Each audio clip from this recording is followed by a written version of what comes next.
Une première série d'interventions un petit peu pour voir comment l'Italie a changé donc, dans ces 70 ans, comment d'un pays agricole est devenu un pays industriel et qu'est-ce qu'est devenu aujourd'hui. Et cette partie plus contemporaine l'a traitée dans une deuxième partie avant de vous laisser la parole aussi pour des interventions du public. Si on regarde les étapes qu'on a eues à partir de la fin de la Deuxième Guerre mondiale, on a tout au début la première partie d'industrialisation, mais qui vraiment le miracle économique, c'est pas du 45-48, mais ça commence moitié années 50 jusqu'à la première moitié des années 60. Quand, en fait, on a eu une forte pulsion d'investissement, de stabilité monétaire, mais aussi de l'inflation. Donc en fait, c'était trois éléments assez propres et susceptibles d'une bonne croissance, on dirait, même si en fait ça, au niveau social et économique, a été toujours fondé sur un fort dualisme.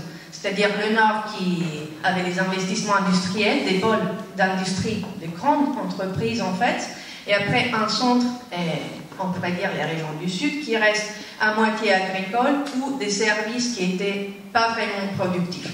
Et ça, en fait, a bien joué aussi sur ce qu'on a eu après, sur comment le marché du travail est sorti de la Deuxième Guerre mondiale et comment il se développe en termes même de pouvoir économique dans la structure que se faisait. Mais c'est vrai que du point de vue économique, à partir des années 60, on commence la première crise, même de la demande globale, parce qu'en fait, l'industrialisation italienne a été faite et jouait beaucoup sur des exportations assez fortes, qui à un certain moment, déjà début années 60, s'arrête et on commence à avoir une forme de politique restrictive, soit au niveau monétaire, soit au niveau fiscal. Et à un certain moment, on arrive aux années 70 où la structure commence à changer. Donc, d'un côté, il y a, si on veut, les manœuvres, soit monétaires et de stabilité économique gérées par le ministère, la Banque d'Italie, donc la politique, mais aussi en fait les crises qui viennent de l'étranger qui en fait forcent une forme de restructuration. Une restructuration qui est gérée au niveau de comment on produit et quoi, de la grande entreprise qui commence vraiment à se fragmenter. Et donc ça en fait c'est le vrai moment, donc on dirait la moitié des années 70 et pas la crise de 2008, quand les entreprises, mais même les grandes entreprises italiennes, forcent une restructuration interne, mais commencent vraiment la déindustrialisation italienne qui finalement, pendant les années 80, grosse crise, on sait qu'on a eu le divorce sur la politique en fait, des taux d'intérêt et tout ça. On arrive à la vraie crise qu'on a eue en Italie dans l'époque contemporaine. C'est pas 2008, mais c'est le 92. C'est-à-dire, on a la crise de la lira, mais c'est une crise qu'au niveau politique, donc de la politique économique, a été gérée. Donc, avant d'évaluer la monnaie, qui arrive en septembre 92. En juillet 92, les syndicats et le gouvernement signent un accord qui était en fait le plus grand accord contre le salaire, donc de la distribution de la valeur ajoutée en Italie, qui est le protocole de juillet 92, où en fait on aurait l'indemnisation à l'inflation. Aujourd'hui, ce qu'on a, c'est que les investissements productifs n'ont jamais repris, même si dans le débat, on avait déjà baissé les taux sur les impôts, surtout sur les profits. Si on pense que dans les dernières 13 ans, la taxe sur les profits industriels, donc productifs, a baissé de 13 points de pourcentage, 37 contre le 24 aujourd'hui, en disant ça aurait donné de la liquidité vu qu'il y a une contrainte du crédit pour les entreprises, pour que les entreprises reprennent les investissements, chose qui n'est jamais arrivée. Donc aujourd'hui, l'Italie, ça continue dans son, malheureusement, sa démarche un peu pauvre, relativement pauvre, au niveau productif. Du point de vue du travail, je m'arrête là. C'est vrai qu'à partir de 92, avec, j'ai déjà dit, la grande réforme sur les salaires et les contrats collectifs nationaux, on a eu tout le processus, 25 ans, on dirait, à partir de 97, de la libéralisation du marché du travail. Ben, j'ai compté en écrivant le livre que chaque 3 ans, on a eu une grande réforme du travail, toutes dans la même direction. Et à chaque fois, on disait, bon, on n'a pas beaucoup, assez de flexibilité dans le marché du travail. Quand c'est pas vrai, parce que si on regarde même par rapport à la France, même après la loi travail, la deuxième loi travail, mais même l'Allemagne ou l'Espagne, on voit qu'on a un marché qu'en fait aujourd'hui dans la loi, donc c'est plus quelque chose d'illégal, force les gens à travailler à titre gratuit. Un collègue français, il y a un an, on parlait de ça, mais il disait, mais dans le capitalisme, ça ne peut pas exister un travail qui n'est pas salarié et qui est gratuit. Pourtant, en Italie, on y arrivait. Beaucoup de choses qui se passent aujourd'hui ont évidemment des racines qui ne sont pas nées hier, mais qui remontent à des dizaines d'années. Même si vous ouvrez les journaux des derniers jours, on discute dans les questions industrielles de Ilva, on discute de chantier de Saint-Nazaire, du rôle de Fincantieri. Tout ça, ça nous ramène à il y a 40 ans, à l'IRI et à l'histoire économique italienne, où toutes les questions du marché du travail, qui restent très actuelles, ne sont pas nées de la réforme toute dernière, ni de l'avant-dernière, et ont des racines évidemment dans le développement économique et dans certains choix ou pas choix qui ont été faits dans les décennies dernières. Donc je pense que c'est vraiment important et c'est quelque chose que les économistes ne font pas vraiment. Donc il va lancer notamment cette usine industrielle à Taranto qui produit de l'acier, qui c'est vraiment une question d'aujourd'hui, c'est pas résolu. Il y a une négociation toujours ouverte entre l'État italien, les syndicats et un repreneur étranger, ArcelorMittal. Et des questions ouvertes sur les choix entre l'industrie, le travail, l'environnement. Mais il ne faut pas oublier qu'à nouveau la question Ilva ne naît pas de cette crise. Non, il y a les questions de Trump et l'acier, c'est pas ça, c'est pas non plus l'avant-dernière propriété, c'est pas non plus celle précédente, ça remonte vraiment à quand l'Ilva a été Italsider et propriété de l'État, et la fin de l'IRI, donc l'Institut des participations d'État italien, qui était la grosse puissance des années 60, on était parti par là, avait été né sous Mussolini, mais après c'était développé surtout après la guerre. C'était au début un grand outil de politique industrielle et de développement pour le pays, mais qui après la crise pétrolière, etc., c'est devenu plus qu'un outil de politique industrielle, un outil de politique sociale, je dirais. Donc, et on a commencé à demander à l'IRI de faire de plus en plus des choses qui n'étaient pas vraiment liées aux questions économiques, mais il fallait sauver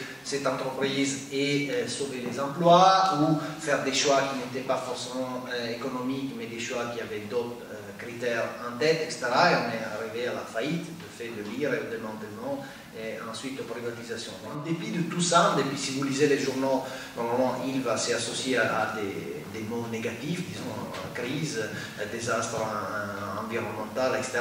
Mais tout en dépit de ça, on a un repreneur, pour l'instant, à voir dans les prochains jours, semaines et mois, est disponible à mettre des milliards et à se défaire d'autres établissements qui ont l'air de plutôt bien marcher en Europe pour reprendre un site industriel au sud de l'Italie.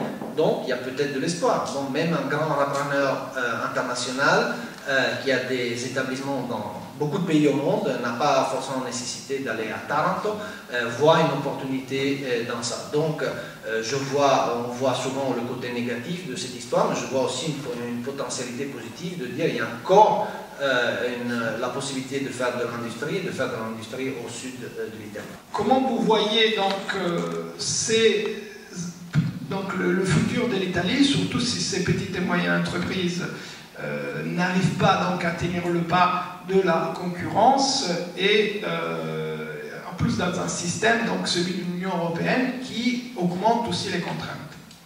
Moi, je pense toujours que ce n'est pas une question, il y a un entrepreneur illuminé qui vient mettre de l'argent dans nos entreprises, parce que la question de où ira l'Italie, c'est aussi une question où entre, si on veut dire, la guerre des capitaux qu'on a au niveau européen, mais aussi au niveau international, quelles sont les spécialisations industrielles et technologiques, en fait, de l'Italie. Et donc c'est ça le vrai thème de la stratégie de la politique industrielle en Italie qu'il faut faire. Et sur ça, en fait, revenir au thème de PME. On ne peut pas penser d'avoir c'est le 93% des entreprises italiennes avec moins que 10 employés. C'est-à-dire, c'est toujours des entreprises qui n'ont pas la force financière, la force capitale, la force technologique d'avancer au niveau des produits, des processus, donc d'investir tel que le marché global le demande. Par rapport à d'autres pays, d'accord, on a beaucoup de petites entreprises, mais ce qu'il nous manque, c'est surtout des grandes entreprises qui font les leaders, disons. Il y a toujours eu même justement dans les années 60, 70, il y avait des petites entreprises qui étaient des fournisseurs, donc on citait Ilva, mais qui étaient le fournisseur de Fiat, etc. Mais donc on avait des leaders aussi, des leaders, ça signifie aussi des gens qui sont à la pointe de la technologie, et donc ils savent aussi, donc nous on a besoin de produits qui sont faits de cette manière, donc ça ne suffit pas de survivre, de continuer à faire des choses comme on les a toujours faites. Si vous voulez continuer à être fournisseur de Fiat, il faut que vous changez la manière de faire, etc. Donc c'était une force importante pour les petites entreprises de continuer à innover, même si, évidemment, dans une petite entreprise, on n'a pas un département recherche développé, ni un département ressources humaines à la pointe sur les questions de relations de travail, etc., etc. Donc, même s'il y avait des limites intrinsèques à la structure des entreprises, mais quand même, il y avait un guide qui forçait. En fait, l'Italie, quand on regarde les statistiques, c'est un des pays qui a baissé le plus l'investissement à la fois de l'État, mais peut-être même et surtout de la part du privé. Bon, l'investissement a baissé dans beaucoup de pays, en partie dans la crise, mais en Italie, on est dans un investissement négatif, même brut, dans le sens qu'on ne renove même pas, on ne remet même plus en place ce qui ne marche plus. Donc, alors que la situation n'est pas dorée dans beaucoup de pays, c'est en effet un cas assez extrême. Je pense que la raison est assez facile, c'est le retour à l'investissement, on dit comme ça, arrive dans une décennie, au mieux. Les élections en Italie sont toujours demain. Et donc l'incitation, parce que bon, ça c'est un peu le biais des économistes, raisonner toujours par incitation. Donc quelle est l'incitation des gens à faire X, Y? Il faut, à mon avis, il y a un mérite à regarder ça. Quelle est l'incitation des politiques à faire l'investissement plutôt que, pour faire un discours très récent, plutôt qu'investir dans un bonus spécifique qui va dans les poches des gens aujourd'hui ou demain, dans la fiche de paye on voit le bonus.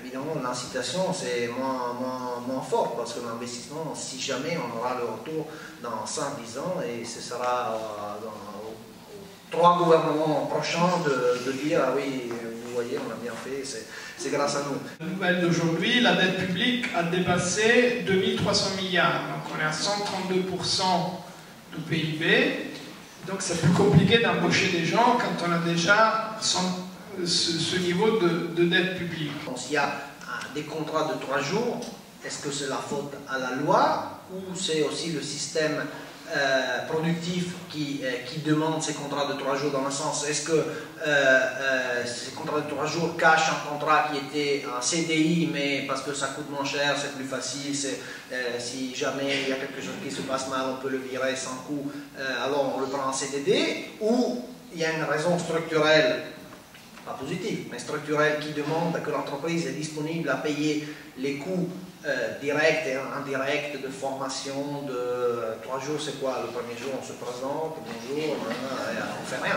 Moi je suis tout à fait d'accord, c'est pas des lois qui posent des effets et causent des résultats dans le marché du travail, mais c'est vrai que la loi est l'effet d'un rapport de force dans la production, c'est-à-dire si on regarde la grande distribution en Italie, le fait d'avoir jour par jour des employés, quand les caisses du supermarché fonctionnent toujours ils fonctionnent plus en termes d'heures travaillées, mais il y a toujours et de plus en plus plusieurs travailleurs qui sont au même poste.